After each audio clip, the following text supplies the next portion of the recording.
जय श्री राम, जय माता रानी। मित्रों, सत्य सनातन धर्म जो कि हर वार हर तिथि में किसी न किसी देवता को प्रिय है। किसी वार में किसी देवता की पूजा की जाती है, किसी वार में किसी तिथि में किसी देवता की पूजा की जाती है और प्राय पूजा हम सभी करते हैं। लेकिन उन पूजा का करने का, व्रत आदि उपवास आदि करने का किसी भी प्रकार से फल प्राप्त नहीं हो पाता। तो इसका कारण हो सकता है कि हमारा तरीका क्या है पूजा करने का। देव कार्य यानी देव पूजा किस तरीके से करनी चाहिए, ये मैं आपको आज के वीडियो में बताने जा रहा हूँ। कृपया वीडियो के अंत तक बने रहें और ये जो गूढ़ार्थ की बातें, जो वराह पुराण, विष्णु पुराण, लिखित स्मृति इत्यादि की, जो ब्रह्म वैवर्त पुराण में, शिव पुराण में, देवी भागवत पुराण में, पद्म पुराण में, नारद पुराण में लिखी हुई बातें हैं, जो मैं आज आपको बताने जा रहा हूँ। वीडियो शुरू करने से पहले मैं आपसे पुनः निवेदन करता हूँ कि कृपया हमारे चैनल को सब्सक्राइब करें, वीडियो को ज़्यादा से ज़्यादा शेयर करें और किसी भी विषय या वस्तु के बारे में, किसी भी चीज़ के बारे में अगर आपको कोई समझ में नहीं आ रहा है तो कृपया कमेंट सेक्शन में आकर ज़रूर पूछें, ताकि हम आपके ओर से शंका का समाधान कर सकें। तो शुरू करते हैं। मित्रों, नीला, लाल अथवा काला वस्त्र पहनकर और बिना धोया हुआ वस्त्र पहनकर भगवान विष्णु की उपासना करने वाला दोषी माना जाता है और उसका पतन होता है। गीले वस्त्रों को पहनकर अथवा दोनों हाथ घुटनों के बाहर करके जो जप, होम और दान किया जाता है वो सब निष्फल हो जाता है। केस खोलकर आचमन और देव पूजन नहीं करना चाहिए।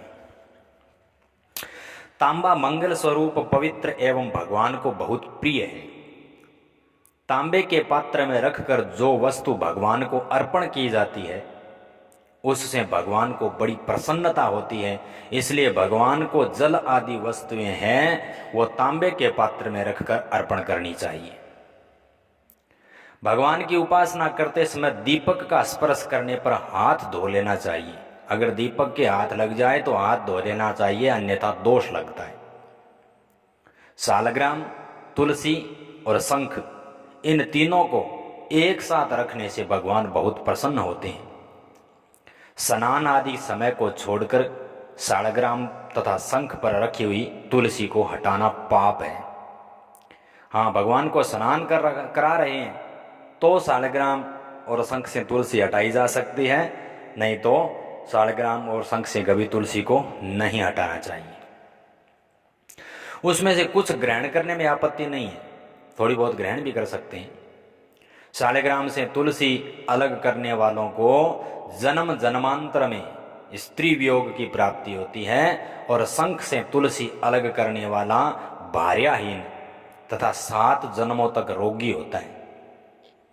सालग्राम को बेचने वाला और खरीदने वाला ये दोनों ही नरक में जाते हैं। शिवलिंग पर चढ़े हुए फल, फूल, नैवेद्य, पत्र एवं जल ग्रहण करना निषिद्ध है, नहीं ग्रहण करना चाहिए। यदि सालिग्राम से उसका स्पर्श हो जाए तो वे ग्रहण करने योग्य हो जाते हैं। लेकिन ये बात बाणलिंग, स्वयंभूलिंग और ज्योतिर्लिंग पर लागू नहीं होती। घर में अंगूठे के पर्व से लेकर एक बित्ता परिमाण की प्रतिमा ही होनी चाहिए। उससे बड़ी प्रतिमा घर में शुभ नहीं है। किसी भी देवता की मूर्ति है वो अंगूठे का एक बित्ता, बस, उससे बड़ी मूर्ति घर में नहीं होनी चाहिए। घर में टूटी फूटी अथवा अग्नि से जली हुई प्रतिमा की पूजा नहीं करनी चाहिए। ऐसी मूर्ति की पूजा करने से गृह स्वामी के मन में उद्वेग या अनिष्ट होता है। घर में प्रतिदिन पूजा के लिए वही प्रतिमा कल्याणदायिनी होती है जो स्वर्ण आदि धातुओं की बनी हुई हो तथा कम से कम अंगूठे के बराबर तथा अधिक से अधिक एक बित्ते होनी चाहिए। जो टेढ़ी हो, जली हुई हो खंडित हो, जिसका मस्तक या आंख फूटी हुई हो, अथवा जिसे चांडाल आदि अस्पृश्य मनुष्यों ने छू दिया हो, ऐसी प्रतिमा की पूजा नहीं करनी चाहिए। घर में 2 शिवलिंग, 3 गणेश, 2 शंख, 2 सूर्य की प्रतिमा, 3 देवी देवता की प्रतिमा, 2 गोमती चक्र और 2 शालग्राम का पूजन नहीं करना चाहिए। इनका पूजन करने से गृह स्वामी को दुख और अशांति की प्राप्ति होती है।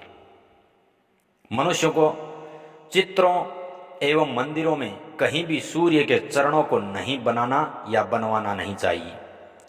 यदि कोई सूर्य के चरणों का निर्माण करता है या करवाता है, वह दुर्गति को प्राप्त होता है तथा इस लोक में दुख भोगता हुआ अगले जन्म में कुष्ठ रोगी हो जाता है। लक्ष्मी की इच्छा रखने वाले मनुष्य को सिरस, धतूरा, मातुलुंगी, मालती, श्यामल, मदार और कनेर के फूलों से तथा चावल से भगवान विष्णु की पूजा नहीं करनी चाहिए। उसी प्रकार पलाश, कुंद, सिरस, जूही, मालती और केवड़े के फूलों से भगवान शंकर की पूजा नहीं करनी चाहिए।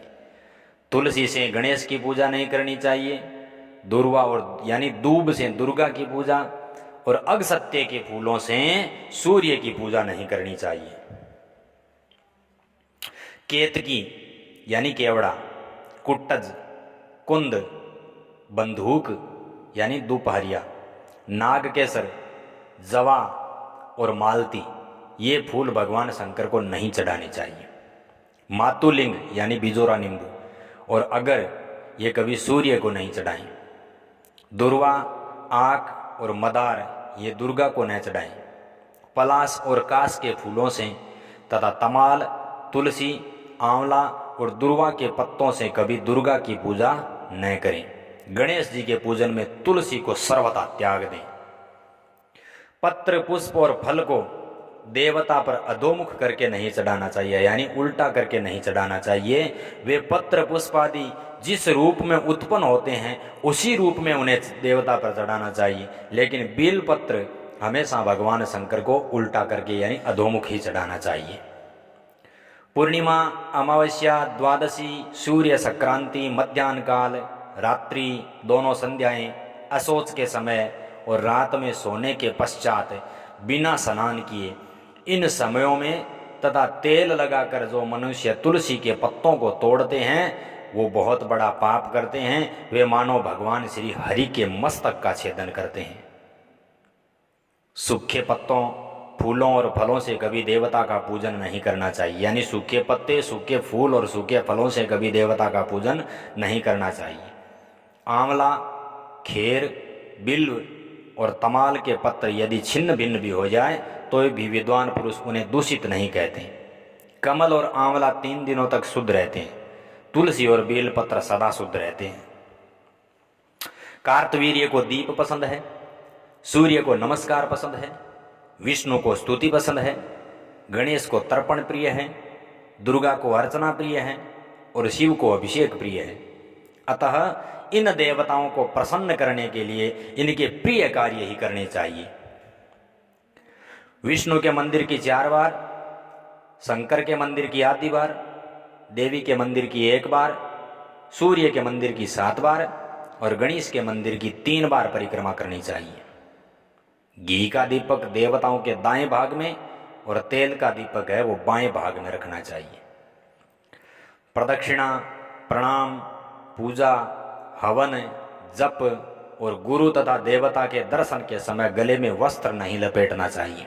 गले में किसी भी प्रकार का वस्त्र नहीं होना चाहिए। अंधेरी रात में बिना दीपक जलाए भगवान के श्री विग्रह का स्पर्श नहीं करना चाहिए, यानी भगवान की मूर्ति का स्पर्श नहीं करना चाहिए। श्मशान भूमि से लौटकर बिना स्नान किए हुए भगवान का स्पर्श नहीं करना चाहिए। मदिरा या मांस का सेवन करके भगवान की पूजा करना, दूसरे के वस्त्र को पहनकर भगवान की पूजा करना, भगवान को चंदन और माला अर्पण किए बिना ही धूप देना, भेरी आदि के द्वारा शब्द किए बिना ही भगवान को जगाना, ये सब अपराध है जिससे मनुष्य को बचना चाहिए। भेरी आदि यानी घंटे आदि का। ये अपराध ऐसे हैं जिन्हें मंदिर में भगवान के सामने नहीं करना चाहिए। कौन सा अपराध? भगवान के मंदिर में जूते खड़ाऊ पहनकर तथा सवारी पर चढ़कर नहीं जाना चाहिए। भगवत संबंधी उत्सवों को न करना या उनका दर्शन न करना भी पाप है। भगवान के सामने जाकर प्रणाम न करना पाप है। अशुद्ध अवस्था में भगवान का दर्शन करना पाप है। एक हाथ से प्रणाम करना पाप है। भगवान के सामने ही एक स्थान पर खड़े खड़े परिक्रमा करना यानी फेरी लगाना भी अपराध है। भगवान के आगे पैर फैलाकर बैठना, पलंग या खाट पर बैठना, भगवान के सामने सोना, भगवान के सामने खाना, भगवान के सामने झूठ बोलना, भगवान के सामने जोर जोर से बोलना, परस्पर बातचीत करना, आपस में बातचीत करना, रोना चिल्लाना, झगड़ा करना, भगवान के सामने किसी को पीड़ा देना, भगवान के सामने किसी के ऊपर दया करना, अनुग्रह करना, भगवान के सामने स्त्रियों से रागपूर्वक बातें करना, भगवान के सामने हिंसाजन्य कंबल ओढ़ना, भगवान के सामने दूसरे की निंदा करना या फिर भगवान के सामने दूसरे की स्तुति करना, ये सब अपराध है। भगवान के सामने अश्लील शब्द बोलना या गाली बकना, शक्ति रहते हुए भी गौण उपचारों से यानी सामान्य उपचारों से पूजा करना भी अपराध है। अगर शक्ति नहीं है तो सामान्य उपचारों से पूजा कर सकते हैं, लेकिन सामर्थ्य होने के बावजूद भी सामान्य उपचारों से पूजा करना भी पाप है। भगवान को भोग लगाए बिना ही कोई वस्तु खाना पीना, जिस ऋतु में जो फल हो उसे पहले भगवान को न चढ़ाना, उपयोग में लाने से बचे हुए साग फल आदि को भगवान के लिए देना, भगवान के श्री विग्रह को पीठ देकर बैठना, भगवान के सामने दूसरे किसी को प्रणाम करना, गुरु के विषय में मौन रहना अर्थात उनकी स्तुति महिमा आदि न करना, अपने मुख से अपनी प्रशंसा करना और किसी भी देवता की निंदा करना, ये सब अपराध है। नवरात्र में कन्या पूजन के समय 1 वर्ष की अवस्था वाली कन्या नहीं लेनी चाहिए। कुमारी वही कहलाती है जो कम से कम 2 वर्ष की हो चुकी हो। 3 वर्ष की कन्या को त्रिमूर्ति, 4 वर्ष की कन्या को कल्याणी, 5 वर्ष वाली को रोहिणी, 6 वर्ष वाली को कालिका, 7 वर्ष वाली को चंडिका, 8 वर्ष वाली को सांभवी और 9 वर्ष वाली को दुर्गा और 10 वर्ष वाली को सुभद्रा कहा गया है। इससे ऊपर अवस्था वाली कन्या की पूजा नहीं करनी चाहिए, वह सभी कार्यों में निंद्य मानी जाती है। सूर्य से आरोग्य की, अग्नि से श्री की, शिव से ज्ञान की, विष्णु से मोक्ष की, दुर्गा से रक्षा की, भैरव जी से कठिनाइयों से पार पाने की, सरस्वती से विद्या तत्व की, लक्ष्मी से ऐश्वर्य वृद्धि की, पार्वती से सौभाग्य की, सच्ची से मंगल वृद्धि की, स्कंद से संतान वृद्धि की और गणेश से सभी वस्तुओं की याचना करनी चाहिए। भगवान शंकर श्वेत अर्क पुष्प से, चंद्रमा वस्त्र के तंतु से, भगवान विष्णु स्मरण मात्र से और साधुजन हाथ जोड़ने से ही प्रसन्न हो जाते हैं। तो मित्रों, ये थे देव पूजा में करने योग्य और न करने योग्य कार्य। इसी प्रकार की जानकारी प्राप्त करने के लिए बने रहिए हमारे वीडियो के साथ, हमारे चैनल के साथ। जय श्री राम, जय माता।